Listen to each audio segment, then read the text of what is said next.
le plateau du Salon des entrepreneurs Marseille-Provence, nous accueillons Gaël Despériès. Bonjour. Bonjour. Vous êtes le cofondateur de Scavengy. Alors, c'est une box en fait que vous avez créée qui favorise l'autoconsommation énergétique. Créer son énergie chez soi, comment ça marche ? Alors ça marche très simplement en fait. Cette box, on peut l'installer dans son salon, dans un bureau, dans une salle de classe. Et on va s'en servir pour alimenter des petits appareils du quotidien, donc ordinateur, télé, téléphone portable, tablette, tout ce qui fait moins de 100 watts en fait. Donc pas ce qu'on va trouver dans une cuisine ou dans une salle de bain, mais vraiment salon, chambre, bureau ou salle de classe. Et ces appareils qu'on branche directement sur la box, ils vont être alimentés par des sources d'énergie maison. Donc ça peut être un petit panneau solaire qui sera fourni avec la box qu'on met sur un balcon. Ça peut être une éolienne qu'on a fait soi-même avec des matériaux de récup. Ça peut être un vélo d'appartement, ça peut être la cage du hamster, ça peut être vraiment ce qu'on veut. L'idée, c'est que cette box permette à n'importe qui de produire de l'énergie comme ça lui chante. Alors ça restera à petite échelle, c'est pour ça que je parle de potager de l'énergie, parce que c'est 2-3% de la consommation du ménage.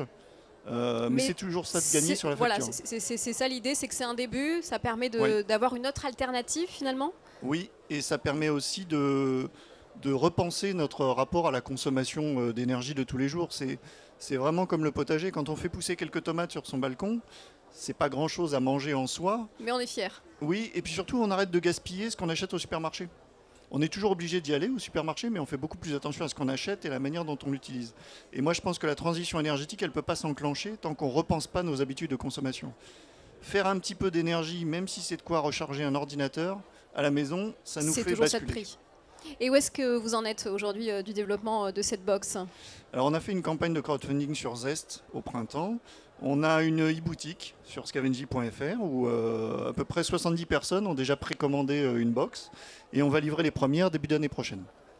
Le crowdfunding, vous le disiez, voilà, c'est la démarche que vous avez choisie pour lancer cette box. C'est quelque chose que vous conseilleriez aux entrepreneurs parce que c'est facile d'accès, c'est facile à mettre en œuvre. Alors c'est facile d'accès. Il y a un peu un mythe du crowdfunding comme quoi on a une idée, pouf, on lance une campagne, ça se passe pas du tout comme ça. C'est beaucoup de travail de préparation. Une campagne de financement participatif. Il faut vraiment présenter et préparer le projet. Il faut réfléchir à la manière dont on va communiquer. Ça se fait pas lancer trop tôt, ça c'est ça ? s'improvise pas. Oui. Ça s'improvise pas. C'est du travail, c'est du savoir-faire. Moi, j'ai vraiment demandé de l'aide pour ça. Parce que c'est vraiment pas quelque chose qu'on lance comme ça sur un coup de tête. Par contre, c'est extrêmement puissant. On peut lever des fonds, on peut prévendre un produit, on peut se faire connaître. Et surtout, ça bat n'importe quelle étude de marché. Puisque là, vous avez les gens qui vous soutiennent, ce sont par définition des gens qui sont prêts à sortir le chéquier, le porte-monnaie pour vous aider. Voilà. Donc c'est des vrais gens. Et les premiers acquéreurs aussi de votre box, du coup ? Voilà. Donc c'est mieux qu'une étude de marché. Merci beaucoup Gaël Despériès d'avoir été avec nous sur le plateau du Salon des entrepreneurs. Merci. Merci.